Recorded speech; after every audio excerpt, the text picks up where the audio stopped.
আসসালামু আলাইকুম ব্রাদার আপুরা, কেমন আছেন? আশা করি সকলতে ভালো আছেন। তো এখানে এই যে পুষ্করণী থেকে কিছু মাছ ধরলাম। এই যে খাওয়াই খাওয়াই জাল দিয়ে এই যে মাছ ধরলাম। এই জাল দিয়ে আমাদের দেশে পুষ্করণীতে মাছ ধরে। তো হয়তো সবখানে হয়তো বা এই জাল দিয়ে মাছ ধরা হয়। তো এই যে প্রথম একটা পুঁটি মাছ উঠছে, আর দ্বিতীয় এই মাছ দুইটা উঠছে। তো এইভাবে করে আমরা অনেকগুলো মাছই আর কি ধরে নিলাম। তো এই মাছগুলো আমি ডালার ভিতরে ফালাইয়া কাদামাটিগুলো আমি ধুয়ে পরিষ্কার করে নিলাম। তো এইভাবে আর কি সব মাছগুলো আর কি কাটতে নেব। তো আপনারা এইসব পুষ্করির মাছ, টাটকা মাছ খেতে কে কে পছন্দ করেন? আর এই মাছগুলো অনেক খেতেও ভালো লাগে, কারণ এগুলা ধরা মাছ, নিজ হাতে ধরছে, টাটকা আরও একদম তাজা মাছ। খেতে খুবই ভালো লাগে, যেভাবেই রান্না করে না কেন সেভাবেই ভালো লাগে। তো মাছগুলো আমি কাটটা ভালো করে ধুয়ে পরিষ্কার করে নিলাম।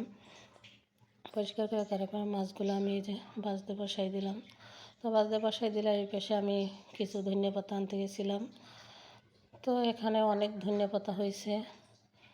তো এগুলা গ্রামে আর কি আমরা বিলাতি ধনিয়া বলে। আর এগুলা কে কে চিনেন? আর এই পাতাগুলোতে অনেক ঘ্রাণ, আর এইগুলা মাছের কোলে দিলে অনেক সুন্দর একটা ঘ্রাণ আসে, আর খেতেও মাছগুলো অনেক ভালো লাগে।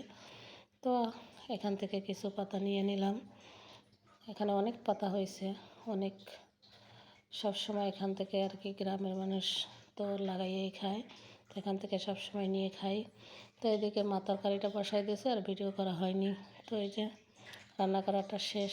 আর যদি আমার রান্নাটা ভালো লাগে, লাইক কমেন্ট শেয়ার করবেন। ধন্যবাদ, সবাই ভালো থাকবেন।